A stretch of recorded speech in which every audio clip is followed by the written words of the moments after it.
Nadreen, आप YouTube channel देख रहे हैं। मैं इमरान खान हूँ। सबसे पहले जो इम्पोर्टेंट खबर है वो ये है कि इसराइल ने दोहा के ऊपर अटैक कर दिया। यानी दोहा जो है वो कतर का दारुल हुकूमत है और यहाँ पे आप जानते हैं सब, जो लोग भी ट्रैवल करते हैं दुनिया में, दोहा एक मरकज़ी हैसियत रखता है। यहाँ पे बहुत सारी फ़्लाइट्स जो हैं वो यहाँ से कनेक्शन लेके पूरी दुनिया के अंदर जाती हैं। तो दोहा की बड़ी इंपॉर्टेंस है। तालिबान के जो मुज़ाकरात होते थे, उनके दफातर जो अफ़गान तालिबान के थे वो दोहा में मौजूद थे, जबकि अमेरिकन फ़ौज की जो बेसिस हैं वो भी दोहा में मौजूद हैं। अमेरिका ने तालिबान से जितने मुज़ाकरात किए वो दोहा में किए। आज से कुछ अर्सा पहले जब अमेरिका ने अटैक किया था ईरान के ऊपर, तो उसके जवाब में ईरान ने कुछ मिसाइल दागे थे जो दोहा पे दागे गए थे और वहाँ अमरीकी बेस के ऊपर दागे गए थे। कुछ ज़राए ये कहते हैं कि ईरान ने पहले से कतर को खबरदार किया था और उन्हें बताया था कि हम ये करेंगे और हमें ये करना पड़ेगा, इसलिए कि यहाँ पे अमेरिका हमारे मुल्क पर अटैक कर रहा है तो हमें वापस अमेरिकन को जवाब देना पड़ेगा। बहरहाल अभी ये एक बहुत बड़ी डेवलपमेंट है कि इसराइल ने दोहा के ऊपर हमला किया। इसराइल का ये दावा है कि उन्होंने जो अटैक किया उसमें उनका टारगेट हमास के लीडर्स थे। दोहा ने इसके ऊपर एक मजम्मती स्टेटमेंट जारी की है और जो कतर की हुकूमत है उनका ये कहना है कि इससे कतरियों की जान खतरे में हो सकती है और शहरियों के लिए ये इंतहाई अफसोसनाक है। इसकी मजम्मत भी की और वो कोई इसके ऊपर मिलिट्री एक्शन ले सकते हैं या नहीं, इसके बारे में अभी तक खामोशी है।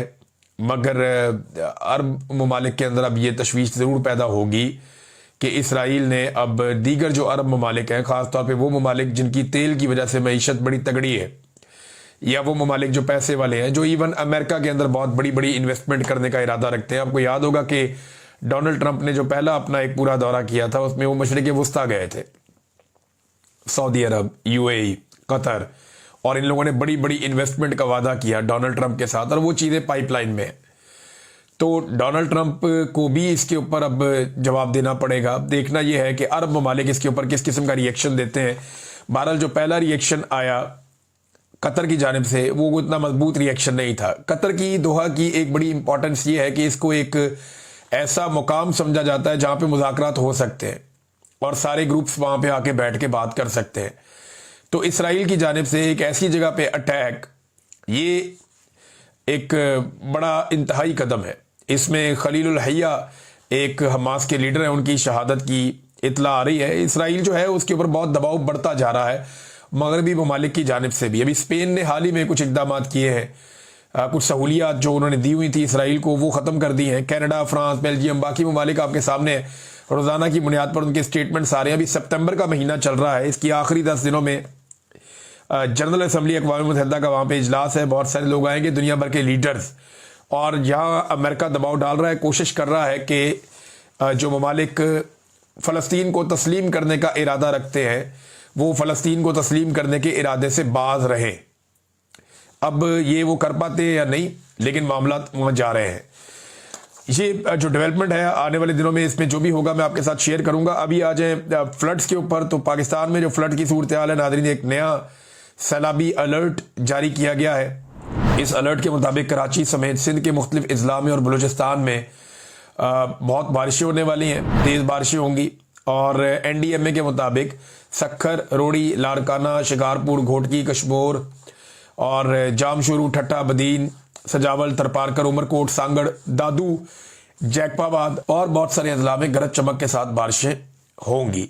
नशेबी इलाके जो है वो डूब जाएंगे, ये तवक्को का इजहार किया जा रहा है। और साथ ही साथ बलूचिस्तान के बारे में बताया जा रहा है कि बलूचिस्तान के जो जनूब और मशरकी अजला हैं उनमें अगले 24 घंटों के दौरान बहुत मूसलाधार बारिश मुतवक्को है, जिसकी वजह से लसबेला, हब, खुजदार, अवारान, बारखान, सुई, सिब्बी, डेरा, बुगटी, नसीराबाद, कोल्लू, कल्लात, योब, इन इलाकों में बारिशें हो सकती हैं। कोहे सलमान के इलाके में जब बारिशें होती हैं तो इसका इम्पैक्ट जनूबी पंजाब पे और सिंध में जाता है। इवन ये बहुत लंबा एक सिलसिला है, इसका इम्पैक्ट KP के भी कुछ एरियाज में जाता है। तो अब अगर ये बारिशें इस सैलाब के साथ होती हैं तो हमारे लिए मुश्किल बढ़ जाएगी। लेकिन एक अच्छी खबर ये है कि इंडिया से जो पानी पाकिस्तान में दाखिल हो रहा था उसकी मिकदार में अब कमी आना शुरू हुई है। ऐसा नहीं है कि वो बिल्कुल रुक गया है, इंडिया से दरियाओं में पानी लगातार आ रहा है, लेकिन अभी फ़िलहाल के लिए उसकी रफ्तार में और उसकी जो मिकदार है उसमें कमी होना शुरू हुई है। ये खुशाइन बात है। अगर ये पानी लगातार कम होता है तो पाकिस्तान के दरियाओं पर दबाव कम होगा और जो सैलाबी सूरत हाल है वो फिर नीचे की तरफ जाएगा पानी, और बचत के इम्कान ज़्यादा है। जनूबी पंजाब से बड़े खौफनाक मनाजिर नाज़रीन आ रहे हैं। छोटे छोटे बच्चे सैलाब में जाँ बहक हो रहे हैं और मीडिया पाकिस्तान का ये दिखाने को तैयार नहीं है। मीडिया को ये लगता है कि कोई भी नेगेटिव चीज़ अगर पाकिस्तान में अब दिखाई तो पाकिस्तान की मिलिट्री एस्टेब्लिशमेंट नाराज़ हो जाएगी, चैनल बंद हो जाएगा, बहुत परेशान किया जाएगा। तो मीडिया ये दिखाने की बजाय दिखा क्या रहा है, ये यानी कितनी तबाही हुई सैलाब में, कितने लोग वहाँ पे मारे गए, क्या सूरत हाल है, वो दिखाने की बजाय मीडिया दिखा रहा है कि अटियाला के बाहर जो है धक्का किसको लग गया तो थप्पड़ किसको पड़ गया। इन चीज़ों में मीडिया फंसा हुआ है। मीडिया अपनी क्रेडिबिलिटी बदकिस्मती से बहुत बुरी तरह तबाह कर चुका है। खानेवाल में भी नाजरीन गंदम तबाह हो गई है। बाकायदा विजुअल्स आए हैं। जो सरकारी गंदम है वो मुख्तलिफ इलाकों में जहाँ जहाँ मौजूद थी, अब जब बंद तोड़े जा रहे हैं तो पानी उन इलाकों में दाखिल हो रहा है, तो गंदम डूब रही है, वो तबाह हो रही है, और ये तबाही की कीमत पाकिस्तान को चुकानी पड़ेगी। एक बड़ा बहरान है आटे का और चीनी का, जिसका पाकिस्तानियों को आने वाले वक्त में सामना करना पड़ेगा। अभी हाल ही में माफिया ने 300 अरब की दिहाड़ी लगाई है। इमरान खान साहब ने उसके ऊपर एक स्टेटमेंट भी दिया, ये देखें। उन्होंने कहा पूरी कौम को यह सवाल उठाना चाहिए कि गंदम और चीनी स्कैंडल्स का क्या बना। मोहसिन नकवी और निगरान हुकूमत के दौर में अरबों रुपए का गंदम स्कैंडल आया, और मौजूदा फार्म 47 हुकूमत के दौर में चीनी का मेगा स्कैंडल सामने आया, जिनकी वजह से आटा और चीनी अवाम की पहुंच से दूर हो चुके हैं। क्या इन स्कैंडल्स की तहकीकात हुई या इस मार्शल लॉ में चोरों के लिए आम माफी का ऐलान है? इमरान खान साहब बड़ा कैटेगोरिकली खुलकर कहते हैं कि यह मार्शल लॉ है। इमरान खान साहब की बहनें दोबारा गई आज अडियाला जेल। इमरान खान से मुलाकात का दिन था। वहाँ पे हमारे कुछ जर्नलिस्ट हैं, उनके ऊपर पुलिस ने टॉर्चर किया। देखिए, कल जो हुआ वो नहीं होना चाहिए था। जिस अंदाज में सवाल किया जाता है, तस्दीक की जाती है, बदतमीजी की जाती है, वो तरीक़ाकार भी गलत है। और दूसरी जानिब से अगर इस्तेमाल किया जाता है, एक्शन किया जाता है, तो वो तरीक़ाकार भी गलत है। तो इनसे अवॉइड करना चाहिए। पाकिस्तान तहरीक इंसाफ को यह समझना चाहिए कि एक ट्रैप बिछाया जाता है जगह जगह उनके लिए, और उनके कारकुन जज्बाती होकर उस ट्रैप में आ जाते हैं।